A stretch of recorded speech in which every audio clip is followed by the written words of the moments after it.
Old customs and cultural norms also promote the gun culture in Pakistan.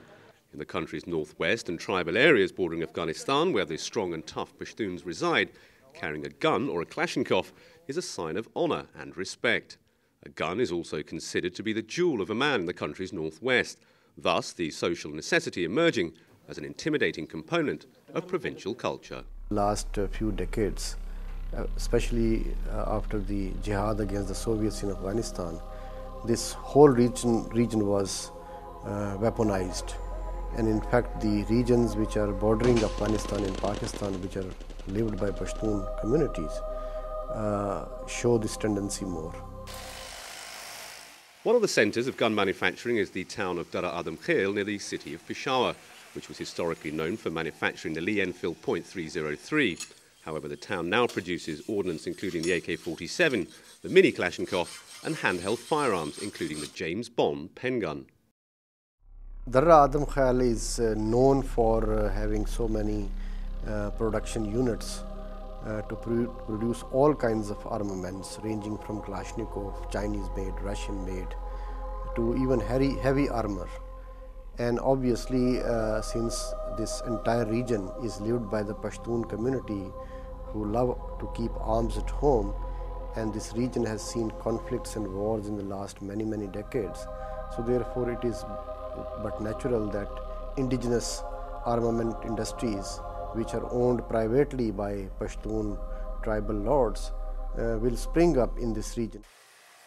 Pakistani citizens and special category of foreigners can legally own firearms. Present laws allow ownership of handguns of any caliber. At one time, this was restricted to an upper limit of the .38 caliber. Shotguns above 12 gauge are not allowed. A civilian permit for a fully automatic weapon may also be issued by a local police agency.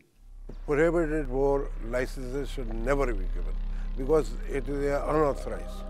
Second, when you are giving the licenses, you have to be very careful in deciding whom to give the license and how many licenses to give. Since March 2008, more than 38,000 licenses of prohibited weapons, including Kalashnikovs, MP5s, Uzis and G3s, have been issued by the Prime Minister Gilani and Interior Minister Rehman Malik. Most alarmingly, these licenses were issued without any police verification or an official check on the background of the applicants. A whopping 100,000 licenses of non-prohibited bore weapons such as revolvers and pistols were also issued without any police verification whatsoever during that same 21-month period. There was actually identification. Those were on the recommendation of parliamentarians, so it's kind of verification. So you are right that it should be there, police verification should be there. The display of arms has gone from being a feudal practice to an urban status symbol. Hence it's no surprise that politicians, the affluent and other elites in Pakistan are moving about with heavily armed guards in plain clothes. The thing is obvious, you know, they are elitists, they are rich people, so they fear that for their life. They think that if anything happens to somebody else, that doesn't matter. But if something happens to them, it does matter. So that's why they have these armed guards. The gun culture in Pakistan has also penetrated college and university campuses, with rival political student groups regularly engaging each other, often with fatal consequences. Yet these young students are easily able to purchase weapons from the black markets in the country's northwest. You see, Pakistan in the last 3 decades at least has seen militarization of society. And obviously young people are more emotional and less rational.